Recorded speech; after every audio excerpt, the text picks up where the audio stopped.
Bonjour et bienvenue sur la chaîne du whisky. Aujourd'hui, et c'est la première fois, nous évoquons un bourbon sur la chaîne du whisky.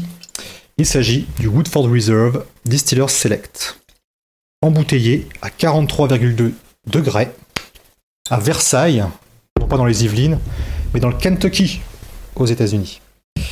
Il s'agit pourtant d'une des premières bouteilles que j'ai achetées. Je dois avouer qu'à l'époque, j'ai été pas mal attiré par le packaging. J'étais un complet débutant. On est tous plus ou moins perméables au look de la bouteille, mais là, pour le coup, je plaide coupable. Alors pourquoi ne pas avoir fait une vidéo plus tôt sur le Woodford Reserve?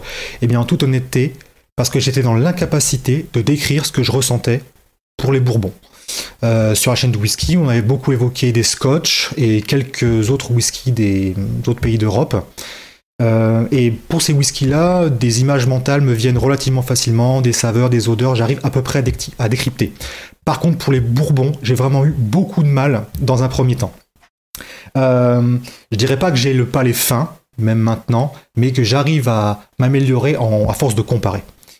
Pour le bourbon en particulier, j'ai compris l'influence du maïs seulement à partir du moment où j'ai goûté du corn whisky. En effet, le bourbon légalement doit être composé à 51% minimum en maïs. Le corn whisky, lui, c'est 80%. Donc là, à ce moment-là, j'ai fait « Ah oui, d'accord, c'est donc ça le maïs, c'est ça les saveurs du maïs. » Pareil, dans ce bourbon, il y a une part non négligeable de seigle. Et je n'ai compris ces nuances-là que le jour où j'ai goûté du rye whisky, qui contient 51% minimum en seigle. Et puis, il y a les autres arômes que j'ai pas retrouvés clairement ailleurs. Donc là, j'ai dû me fier à ma propre expérience. Et là, on voit bien qu'on passe d'une objectivité complète à une relative subjectivité. La composition du mash bill de ce bourbon précisément, c'est 72% de maïs, 10% d'orge maltais et 18% de seigle. Ce whisky a subi une triple distillation, comme un whisky irlandais.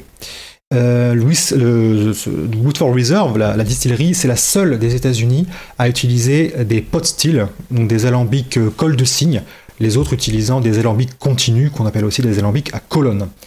Enfin, autre anecdote fait notoire de la distillerie Woodford Reserve, elle possède sa propre tonnellerie, donc on a un contrôle optimal au niveau du bois.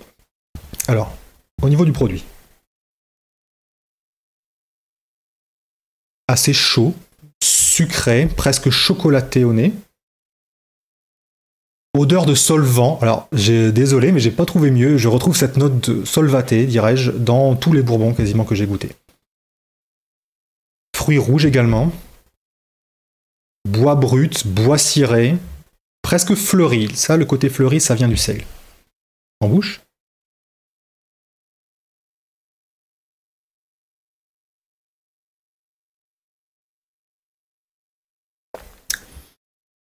Texture fluide, pas grasse.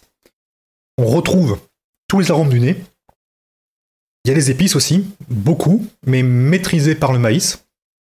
La finale, grasse, beurrée, ça c'est quelque chose qu'on retrouve pas mal dans d'autres bourbons.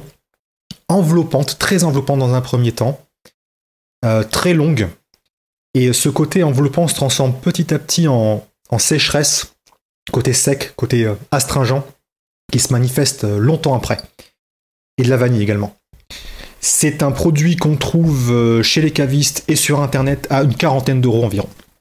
A bientôt pour un prochain épisode.